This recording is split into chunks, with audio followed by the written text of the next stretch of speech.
Olá, sejam novamente muito bem-vindos ao compartilhamento da Bhagavad Gita, a canção do Supremo. E hoje vamos para o verso 27. Estamos no capítulo 10, a opulência do absoluto, né?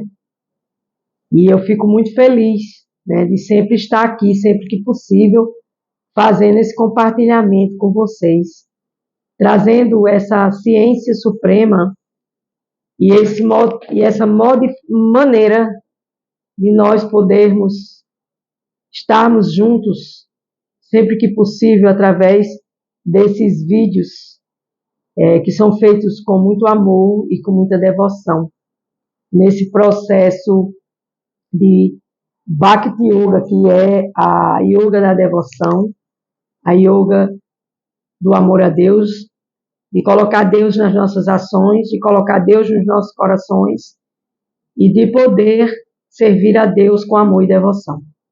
Então, serviço devocional, você pode estar fazendo uma leitura meditativa, você pode estar fazendo todos os serviços de trabalho direcionados para Deus nesse processo, né? Nesse processo que é o processo da Canção do Supremo, né? A Canção do Supremo é ditada em 18 capítulos, né? Mais ou menos 600 versos, se eu não estou enganada, e cada pessoa que tem essa vontade de compartilhar sabedoria e de passar informações divinas para as pessoas, mesmo que nós não sejamos tão qualificados a este ponto de sabedoria, porque só os acharyas, os fundadores das filosofias e Sociedade Internacional para a Consciência de Krishna, né, trazendo essa filosofia Vedanta para clarear a nossa mente, tão perturbada, tão conturbada, cheia de condicionamentos na matéria, né, condicionamentos que nos deixam condicionados. A palavra já está dizendo condicionamento, né?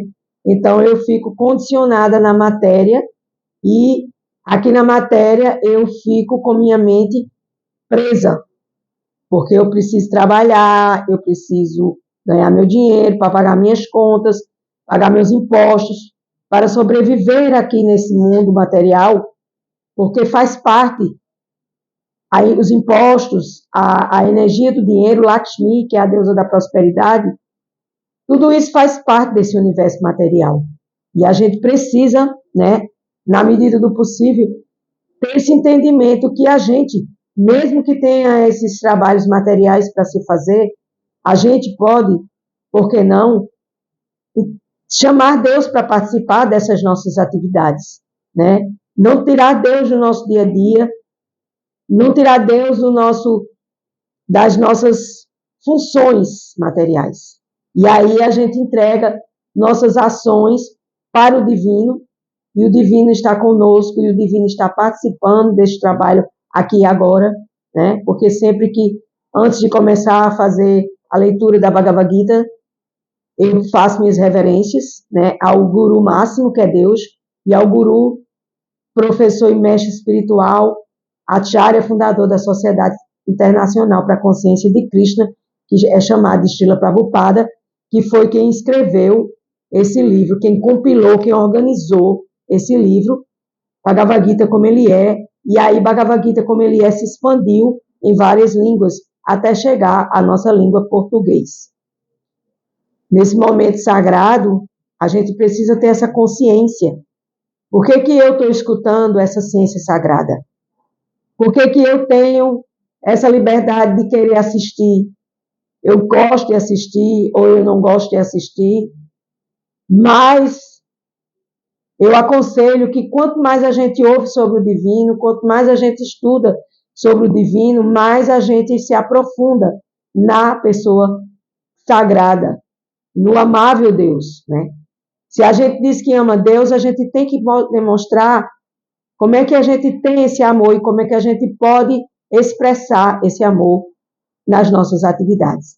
Então, tudo que eu faço, eu convido o Supremo Deus, Krishna, o todo atrativo, atraente. A palavra Krishna significa o todo atraente. Deus é o todo atraente. Ele atrai as almas condicionadas para o amor em Deus, para compartilhar esse amor aqui contido na Bhagavad Gita, para que a gente possa, com muita devoção ou pouca devoção, vai depender de como você encara todo esse processo, né? Porque a Bhagavad Gita é um livro sagrado e secreto, no sentido que ele é o livro mais antigo da Terra. A filosofia Vedanta, dos Vedas da Índia, né? Conto épico do maior conto da Índia, chamado Mahabharata, né?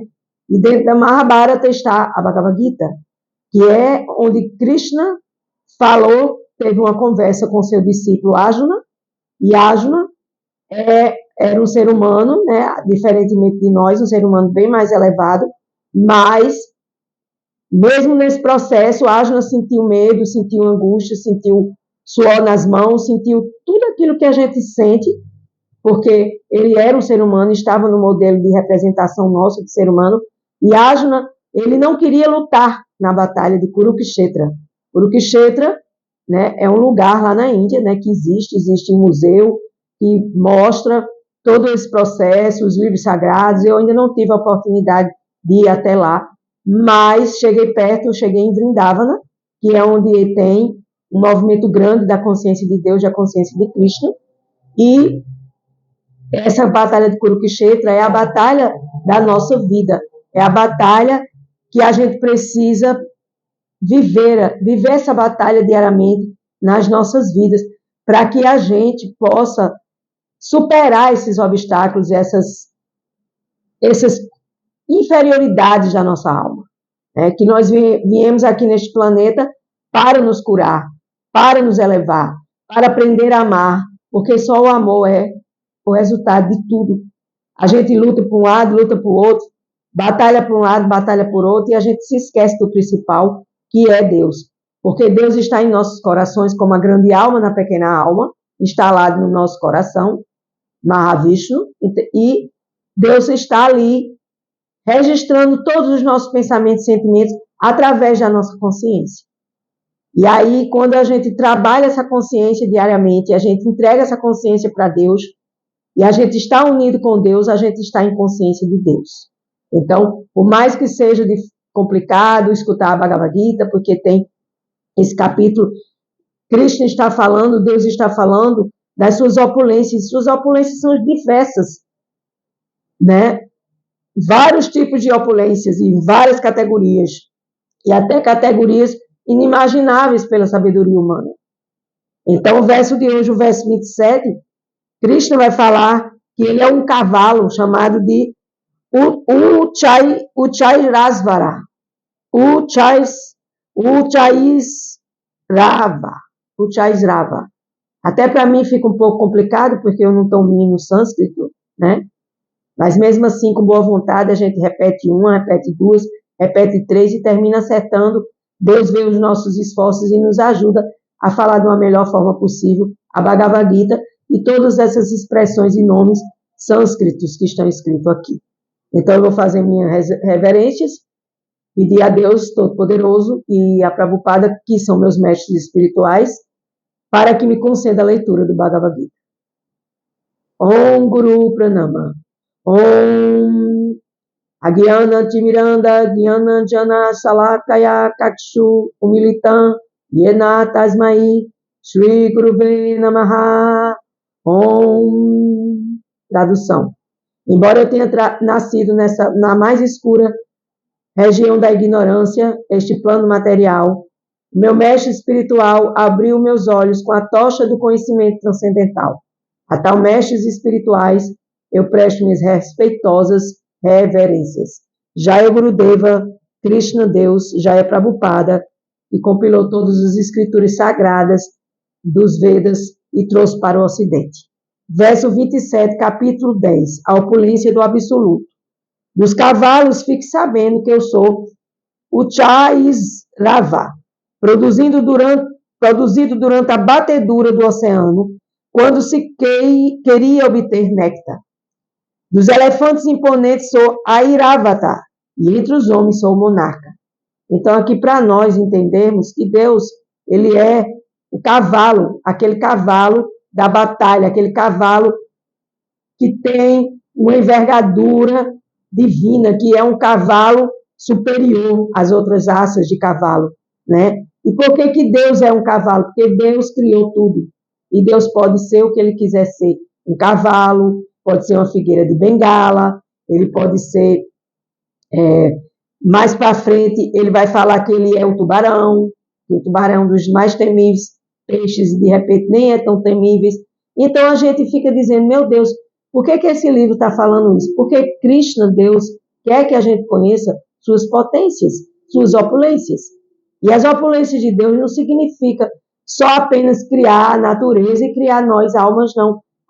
As opulências de Deus são infinitamente infinitas, né? E ele fala que é o elefante, que é um certo tipo de elefante que deve ter na Índia, que é um elefante muito poderoso, e também ele diz que é o monarca. O que é o monarca? É o rei. Deus é rei. Eu sou monarca, então Deus diz que ele é rei, né? Então, Prabhupada aqui no significado da Bhagavad Gita, ele diz, os semideuses devotos e os demônios asuras, certa vez realizaram a batedura do mar. Desta batedura, produziram-se néctar e veneno, e o Senhor Shiva bebeu o veneno. Do néctar foram produzidas muitas entidades, entre as quais havia um cavalo chamado Uchaizaravara. Outro animal produzido com este néctar foi um elefante chamado Airavata, porque foram produzidos do néctar. Estes dois animais têm importância especial e representam o Krishna. Então, aqui está se falando de um episódio que aconteceu, né? Uma batedura no oceano, né? Nesse oceano talvez nectário, talvez não, nesse oceano nectário, nesse oceano que não é visível, porque as coisas de Deus são inimagináveis, né? E a gente não deve se preocupar com isso, com essa história, porque essa história, ela é verídica, né? E aí, o que mostra essa história aqui, essa pequenina história, é que do néctar de Deus foi produzido o elefante, o cavalo, ou seja, da centelha de Deus, da semente do Criador, é produzido o que ele deseja produzir, né? E aí ele fala, entre os seres humanos, o rei é o representante de Krishna. Imagine naquela época um rei, os reis na Índia eram reis bondosos, eram reis piedosos, mas as eras foram se passando e os reis se tornaram asuras, ou seja, demoníacos. Isso a gente pode ver através das histórias de reis e rainhas que contam na Inglaterra, que contam nesses países europeus, como a gente vê como os reis, por exemplo, o Games of Thrones mostrou muito a Guerra dos Tronos, onde os reis eles tinham essa maldade. É raro encontrar um rei que era um rei poderoso, um rei sábio e um rei benevolente. Mas uma das expansões de Krishna, que chama-se Rama, é o exemplo de um rei piedoso, misericordioso, que trabalhava para o povo. Imagine se nos dias de hoje o presidente tivesse esse tipo de benevolência, que só pensasse no povo e tudo que o presidente e os políticos fizessem fossem pensando em nós, no povo que paga imposto e que não recebe nada de volta e que fica por isso mesmo. Então, aqui Krishna, na Bhagavad Gita, mostra que tudo é um néctar de Deus, que tudo é uma criação de Deus e que a gente deve saborear esse néctar e agradecer a Deus por cada criação que ele faz, né? Então, o monarca, o rei, é o representante de Deus, de Krishna na Terra, né? Então, na literatura védica, o rei é considerado o representante de Deus. E nesta era, aí vem falando desta era atual, com a corrupção dos princípios da religião, não é verdade? A religião hoje não está corrompida, a monarquia decaiu até que acabou sendo abolida. Hoje mesmo existe assim, na Inglaterra, e mesmo assim, outro dia, eu estava assistindo uma minissérie, sobre a coroa britânica da Inglaterra, e eu vi a confusão que é esse povo lá dessa coroa, rei, rainha, príncipe, princesa, a morte da princesa Diana, chama-se The Crown, a coroa. E lá mostra que eles são pessoas iguais a gente, sofrem. A única diferença é que eles têm bastante dinheiro, mas dinheiro não significa felicidade.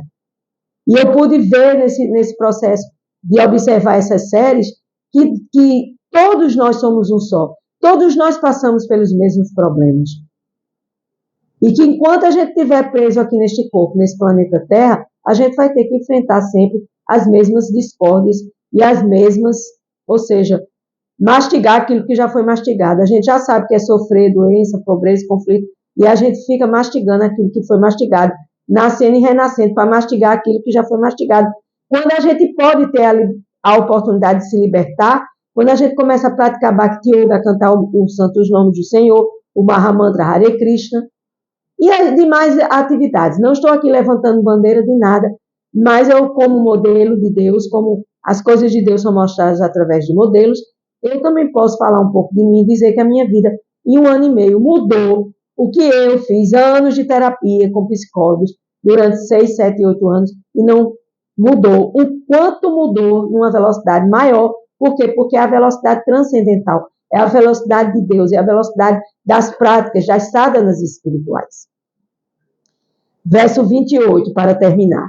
Das armas sou o raio, entre as vacas sou a surabi, das causas para a procriação sou Kandarpa, o Deus do amor, ou seja, o Cupido. Deus é o Cupido, Kandarpa, o Deus do amor. E das serpentes sou Vasuki. Então, novamente aqui, a opulência do absoluto é o raio. O raio ele é forte, ele é brilhante. O raio, quando cai em cima de uma casa, incinera tudo, né? A vaca surabi é um tipo de vaca que existe na Índia, que ela, aliás, é uma vaca transcendental, que ela está em outros planetas, né? Que é uma vaca que dá leite eternamente. Chama-se vaca surabi, né? Da procriação, para as pessoas procriarem, os pais e as mães e ter os filhos, Deus é Kandapa, o Deus do amor. E das serpentes é Vasuki. Então, tudo isso são opulências de Deus. Isso é o mais importante que a gente entenda. O raio, uma arma deveras poderosa, representa o poder de Deus de Krishna. Em Krishna Loka, no céu espiritual, Krishna Loka, onde tem as vaquinhas surabis, as vaquinhas podem ser ordenhadas a qualquer hora. Elas dão tanto leite quanto se queira. Olha que coisa fantástica. É claro que essas vacas não existem neste mundo material, mas menciona-se que elas estão presentes em Krishna Loka, no céu espiritual. O Senhor mantém muitas dessas vacas chamadas surabis. Afirma-se que o Senhor ocupa-se em apacentar as vacas surabis. Jesus diz, o Senhor é meu pastor e nada me faltará. Aqui está mais uma prova que Deus é também um pastor. Ele apacenta as vaquinhas, ele apacenta os cordeiros, ele apacenta as ovelhas e ele apacenta nós, alminhas rebeldes, condicionadas neste corpo. Às vezes o sexo, né? Kandarpa é o desejo sexual. Então, quando a gente tem desejo sexual, chama-se Kandarpa. E esse desejo sexual, ele é obtido e permitido através de Deus, porque Deus que criou todo o nosso sistema sexual. Ou foi você ou eu que criou o corpo humano e os órgãos sexuais? Não, né? Então, esse desejo sexual é que produz os filhos, e por isso o Kandarpa é o representante de Deus, representa Deus. São todas as coisas que representam Deus e que faz nos lembrarmos de Deus. Às vezes o sexo é destinado apenas para a gratificação dos sentidos, que é o que a gente faz aqui na Terra. A gente faz sexo para gratificar os sentidos, e dessa gratificação nascem os filhos. E muitas vezes, filhos de um pai, de outra mãe, de outro pai, um de cada mãe, um de cada pai, por aí se vai. E tudo isso é luxúria, né? Luxúria, sexo desenfreado, né? Então, semelhante ato não representa Deus. Esse sexo desenfreado, essa luxúria, não representa Deus. Mas o sexo para gerar bons filhos chama-se Kandarpa e representa Deus. Então, minha gente, olha, é fantástico, assim, a Bhagavad Gita, né? Eu amo a Bhagavad Gita, eu amo ler a Bhagavad Gita, eu amo compartilhar a Bhagavad Gita aqui com vocês. E espero que vocês gostem de ouvir a Bhagavad Gita, porque a Bhagavad Gita, ela é o livro sagrado da filosofia védica, Vedanta. Ela é o livro, é o guia para as nossas almas. almas que somos nós, filhos de Deus, em corpos, né, materiais, vivendo os 3 modos da natureza material: bondade, paixão e ignorância. E nessas cordas a gente se ata, desata e se liberta, dependendo do nosso pensar, agir. Eu penso, sinto e ajo, essa trilogia. Então, vamos gostar de ouvir sobre esses contos e essas, não contos, mas dessas verdades divinas, porque isso aqui é uma verdade divina, é um livro sério, sagrado, que nós devemos render reverenciá-los todos os dias, e quem puder, compre o Bhagavad Gita. Bhagavad Gita, como ele é de Srila Prabhupada, é o que eu indico para vocês, que é o que eu trabalho aqui comigo e no compartilhamento das aulas. Com gratidão, eu encerro mais um dia de Bhagavad Gita. Namastê, Hare Krishna.